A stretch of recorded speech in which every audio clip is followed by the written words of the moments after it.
नमस्कार, आप देख रहे हैं नई आवाज न्यूज चैनल। मैं हूं आपके साथ अंशु। खबरों का रुख करते हैं भगवानपुर में। हर साल की तरह इस बार भी गोल्डन पैलेस में रहनुमा इंसानियत वेलफेयर ट्रस्ट द्वारा प्रतिभावान हाई स्कूल और इंटरमीडिएट के 130 छात्र छात्राओं को सम्मानित किया गया, जिसमें सभी छात्र छात्राओं को मोमेंटो, ट्रॉफी, मेडल, प्रशस्ति पत्र देकर सम्मानित किया गया। इस कार्यक्रम में क्षेत्र के गणमान्य व्यक्तियों के अलावा उलेमाए किराम की संख्या काफी अधिक रही। कार्यक्रम में सम्मानित होने वाली लड़कियों की संख्या काफी रही, जिसमें सिकरौड़ा गांव की छात्राएं अधिक थी, जिन्होंने हाई स्कूल और इंटरमीडिएट की परीक्षा में बेहतर अंक लाए। ट्रस्ट के इस कार्यक्रम में कारी शमीम ने कहा, देश की बेटियों ने पूरी दुनिया में नाम रोशन किया है। इस मौके पर ट्रस्ट के मौलाना अब्दुल्ला नफीस ने कहा, आज लड़कियों का पढ़ना बेहद आवश्यक हो चुका है। लड़की पढ़ती है तो 3 परिवारों को शिक्षित करती है।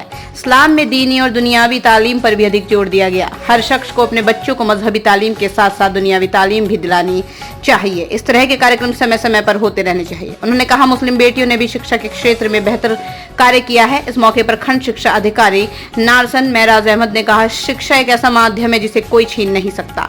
कड़ी मेहनत करके बेहतर मकाम हासिल किया जा सकता है। आरिफ न्याजी की रिपोर्ट। जी, मेरा नाम अब्दुल्ला नफीस है और रहनुमा इंसानियत का अध्यक्ष हूँ मैं। ये रहनुमा इंसानियत की तरफ से ये चौथा प्रोग्राम है। हर साल की तरीके से इस साल भी तमाम तहसील भगवानपुर के जो टॉपर बच्चे हैं वो तकरीबन 120 बच्चे हुए हैं जो इस साल जो है जिन्होंने टॉप किया है, हाई स्कूल में भी और इंटर में भी। देखिए, तमाम कौमें, गुर्जर समाज है, दलित समाज है, सैनी समाज है और तमाम समाज अब अपने बच्चों की हौसला अफजाई कर रहे हैं। तो मुस्लिम कौम में जो अल्पसंख्यक जो बच्चे हैं उनमें जो इस तरह के जो बच्चे हैं जिनकी कोई हौसला अफजाई नहीं होती, इनकी तरफ से कोई ध्यान नहीं, तो रहनुमा इंसानियत ने इस तरफ कदम उठाया है। और पिछले साल 66 बच्चे थे, इस साल जो है 120 बच्चे, 118 बच्चे जो है हमारे जो है हम सम्मानित कर रहे हैं हाई स्कूल में, इंटर में। रहनुमा इंसानियत जो इसके तकरीबन 4 बिंदु हैं, उसमें उन चारों पर काम हो रहा है। इन 4 बिंदु में ख़ास तौर से ये है कि एजुकेशन के ऊपर काम, इसी तरीके से अधिकारियों के साथ में जो हमारे थाने से भी बहुत अच्छे रिलेशन है, तो उससे हमारे साथ में हो जाते हैं। तो नशा मुक्ति अभियान हम चला रहे हैं। जब इस तरीके का हमारे पास में कोई फंड नहीं, ये जो प्रोग्राम हो रहा है हमारे पास में तकरीबन 7-8 आदमी, 10 आदमी मिल करके थोड़े इकट्ठे कर करके ये 20-30 हज़ार रुपये में ये खर्च हो जाता है। ये बस यही काम कर रही है। इसके अलावा से ये प्रोग्राम रखा गया था जिसमें 96 गर्ल्स पास आउट हुई हैं बहुत अच्छे मार्क्स से और 22 बॉयज़ हैं।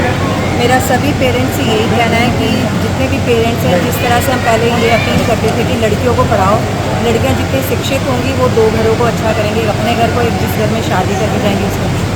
तो इस चीज़ को हमने देखा है कि पेरेंट्स ने फॉलो किया है। लड़कियां से ज़्यादा पढ़ रही हैं लेकिन लड़कों की रेशियो बहुत कम है। अब लड़कों को भी पेरेंट्स को पढ़ाना चाहिए, क्योंकि आने वाले टाइम में रिश्तों में भी हमें देखने में दिक्कत होगी, तो इसलिए दोनों रेशियो सेम होनी चाहिए। और लड़कियों को आज की डेट में हम देख सकते हैं माशाल्लाह, हिंदुस्तान में आपने देखा अभी पाकिस्तान इंडिया वार में, इसमें सोफिया कुरैशी और जो अम्बिका सिंह ने भूमिका मेन निभाई है। तो मेरा मानना है कि सभी लड़कियों को पढ़ना चाहिए और देश में तरक्की जो कर सकती है वो लड़कियाँ ज़्यादा कर सकती हैं, क्योंकि मेहनती और ईमानदार रही है। कि शुरू के साल जब हमने प्रोग्राम कराया था तो 86 बच्चे थे, उसके बाद 96 हुए, अब के 130 बच्चे हैं, 130 बच्चे हैं।